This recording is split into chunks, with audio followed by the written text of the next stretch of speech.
thank you very much, Ab. Thanks for the invitation. And I was asked to tell you about my experiences being the crisis manager, the flu commissioner for Belgium, and highlighting the communication aspects there. These are some of my conflicts of interest over the past 20 years, I guess. It all started for me at that time, well, actually in 2006 when I was appointed. This is an unpaid hobby, so it's not a profession or a function, whatever. It's really a hobby, that flu commissioner thing. On April 24, 2009, that was when WHO said, okay, there will be a pandemic, and that's when the thing started. And then you have one opportunity to do it right. I mean, day one is so important. In day one, you start your communication with the press, with the people, and you have to do it right. I mean, you have to go for one voice, one message. In Belgium, they chose to appoint a non-politician to do that. I mean, I have no party affiliations, and that makes things a little bit, at that time at least, a little bit easier, because you're not attacked politically, majority, minority. That doesn't come into play, and that was a huge advantage. The second advantage is that you can play in Brussels the complete naive guy and get a lot more done than you would otherwise be able to do. So one voice, one message, that's the tone that you set on day one, and you have to be very transparent in that. My name is the Interministerial Commissary for Pandemic Influenza Preparedness Planning. That, of course, is too long. That became the Flu Commissary, and that was a lot easier. You have to be omnipresent that first day or the first days, so that you attract the media attention. You make an agreement with them that you will tell them all, and if they call, you will pick up the phone. When you do that, then you can profit from these early days to get complete carpet coverage of the field, and they're not going to search for alternative voices there. And if you do that, that makes things a lot easier. And then you convey the message, and you can do that if you do it that way, that our country is ready for a pandemic. That is a gross overestimation for sure, but it is crucial to go into that pandemic. First of all, what's in the name? If you talk about the pandemic, it's quite important. People were talking about the swine flu, the pandemic H1N1. 09 virus, novel influenza, 2009 AH1N1 flu.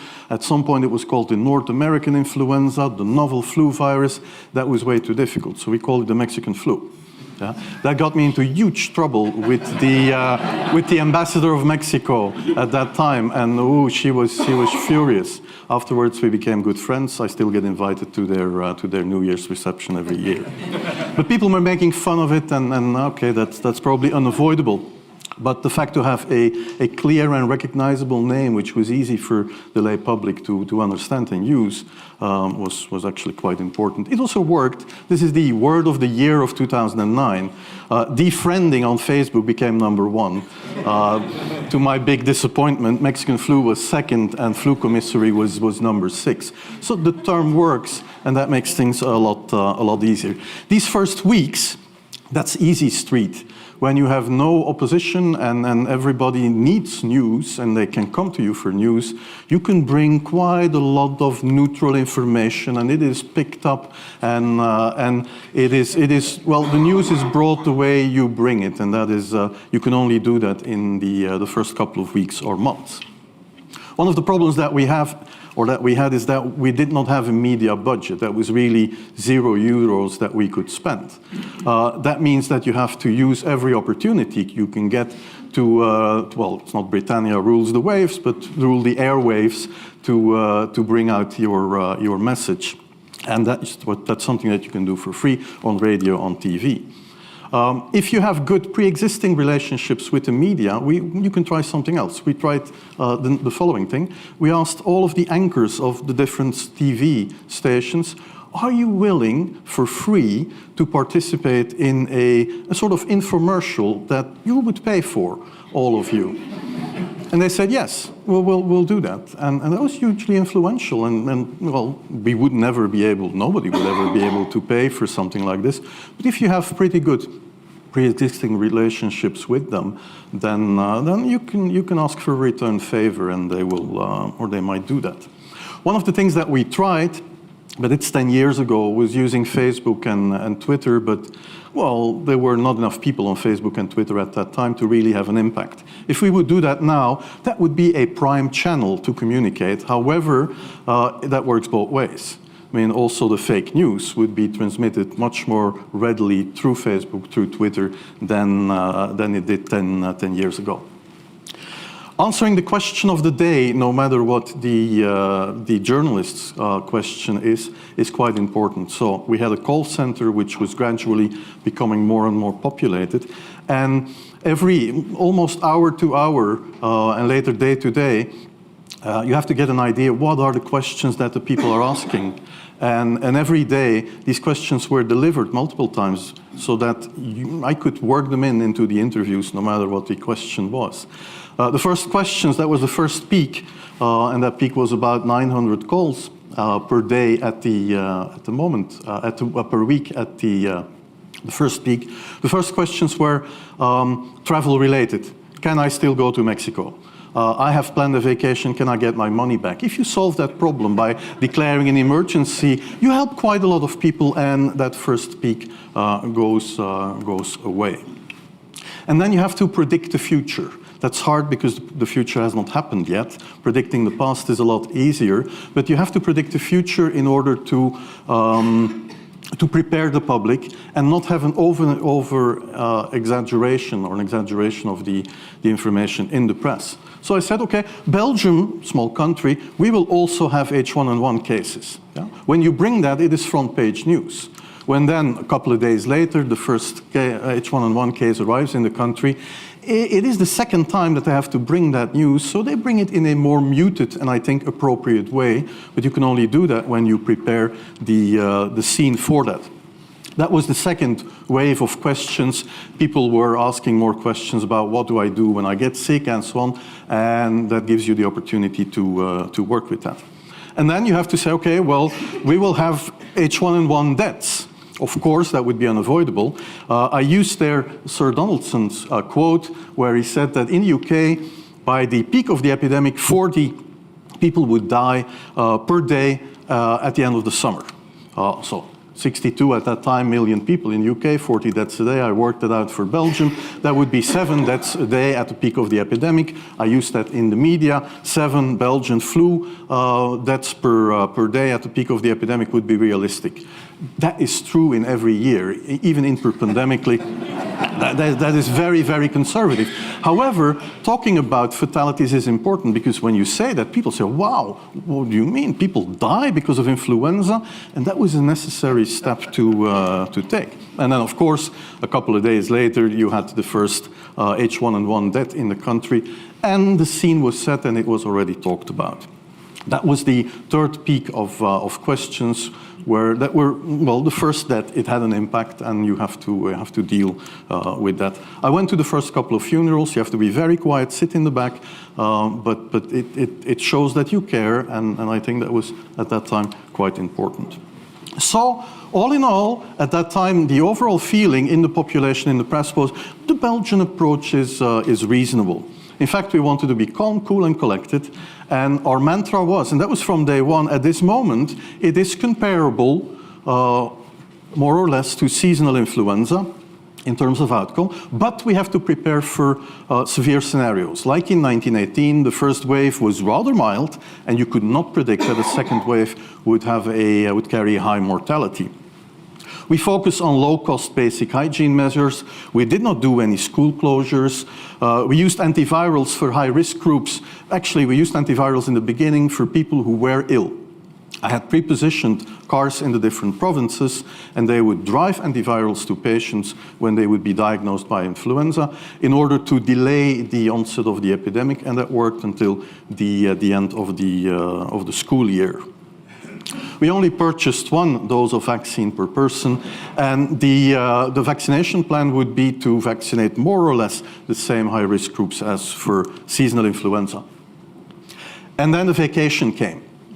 And that is, communication-wise, a very dangerous period. It's a dangerous period because the more untrained journalists are at the helm, Yeah? And you get the weirdest questions. They're understaffed, so more articles from other countries will come in and contaminate your message. And that was a weird period. That was pictures that my father took from the holiday with the grandchildren. And I was not the most social guy, I must admit. And my son was born 2 weeks before the pandemic struck, so that was not good timing. And then comes the time, inevitably, that they're going to talk about you. The flu commissioner is really a great guy. And then you get the feel-good articles about, what does he like, what music does he like, pictures from my first laboratory when I was 13 years old. And it's all feel-good, but when they do that, they also sharpen the axes at the same time. And then your personal life becomes a little bit compromised, and so then they come to your home, and you have to really limit that, because if you do not limit that, then you have no life. And then everything is said about the pandemic, about you, and then they search for controversy. At a certain point in time, I had a controversy about the payment of the physicians for the mass vaccination that would happen in a couple of months or a couple of weeks later. And the quote that I gave them in terms of how much money they would receive, that was far too low, and I had to be fired. You can solve that quite easily. I said, okay, you want me to be fired. I would like to win the lottery. The odds of both of these things are happening are fairly slim, and that passed. And then you come to the phase where they're going to be much more critical. And the first one was, the government does not do enough. The H1N1 vaccine will arrive too late, and there will not be enough vaccine. Get it while you can. That was the first really atmosphere that was created. So not enough vaccine, get it while you can. So at that point I had to say, okay, I will be the last one to be vaccinated. I mean, you can all go in before me. I'll be the last one, and that later on I regretted that message. That vaccination campaign got a huge number of questions. That was actually the crux of the campaign, was the vaccination campaign, and many people had questions there. So you had to show them that you had. I mean, if the stockpiles, you had to walk there and walk in the rooms where you could show them that we have the vaccines, and they are already in the country. A lot of reassurance was necessary there. And then you had to pick who is going to be vaccinated first. And then, well, women and children first, whatever. I mean, risk groups, they were important. And then I misused the fact that the top football, soccer clubs in Belgium, inappropriately and against all agreements, vaccinated they made their soccer players priority people. So I said, I can use that. Because if the population really believes that this vaccine is so desirable that even the soccer players would be dishonest to get their vaccine, I said, okay, I can play with that. So I made a big fuss about this. This is Van Ranst is raving mad. But it worked, and actually these vaccination campaigns by the GPs went really, really well. In a number of weeks, everybody could be vaccinated. That's still a fairly relevant portion of the pandemic. Well, it worked fine in Flanders. So you know Belgium, it's a complicated country, and this is the vaccination coverage. And you could see Flanders did really well. I did as many interviews in French than in Dutch. However, in the Flemish part of the country, we listened to the Flemish media. In the French-speaking part of the country, they equally often listen to or watch the French television, where all kind of other messages were coming across, and that was really polluting the vaccination campaign in.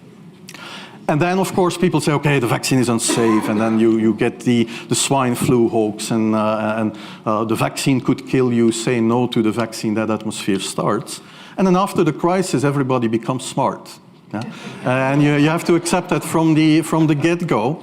And then the overall statement was, no, well, the government did too much, of course, because the number of deaths were disappointing to some people. And then all the books are written, and everybody uses all the data and forgets that you had to take the decisions based on a fragment of the data that were available, or that would be available later on. And then it was turned into a scam. People were really making money out of it. And I think the Council of Europe played a very bad role in this. This is Wolfgang Wodark, and I want to shame him, actually, because he, in the Council of Europe, had a motion for a recommendation, fake pandemics, a threat for health. They basically said that all these virologists, vaccinologists, they all have money in their pockets. They're dishonest people. That's easy to say. This is when you Google for H1N1. Of course, there was a peak in October and November.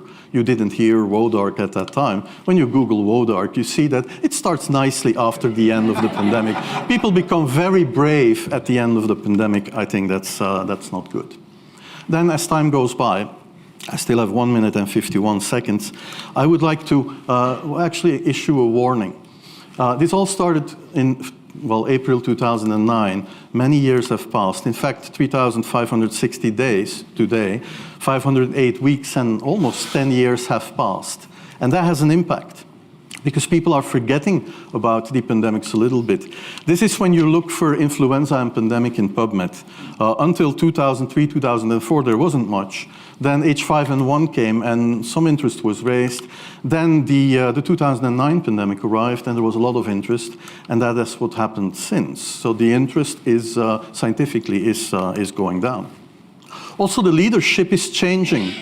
And this was a good exercise for a big pandemic. I agree. But when we're moving farther away from 2009, that experience is being lost. At that time, Margaret Chan led the WHO, Tom Frieden, CDC, Suzanne Jacob, the ECDC. Well, we're now 1 or 2 directors further, and that experience from 2009, there have of course been other experiences, but that one is not there anymore. The same for the leadership, the political leadership. At that time, Obama, Brown, Sarkozy, and Belgium Van Rompuy were there. And, well, we're 2 or 3 political leaders further down the road. And a lot of what was learned in 2009 has been sort of unlearned and would have to be invented all. Well, there is still Angela Merkel and Osterhaus. They're the mainstays. We can always count on them. So are we ready for the next pandemic? I don't think we are. But I would say that pandemics are like a box of chocolates. And then I would like to invoke the words of the philosopher Forrest Gump. You never know what you're going to get. Yeah. Thank you.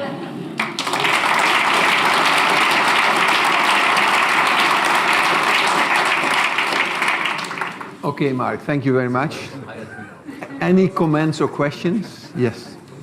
Hi, thank you very much. Kieran Walsh is my name. I'm Clinical Director at the British Medical Journal. I suppose what's changed since 2009, we live in an era of fake news and social media. How will we get the messages across today? It is scary. And I'm really afraid of that, because that was not around in 2009.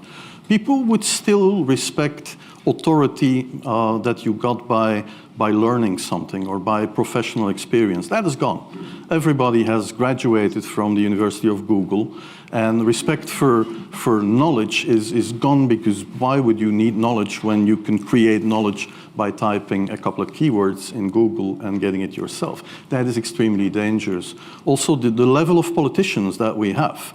When I showed these pictures, you know, except for maybe some exceptions, you might want them back.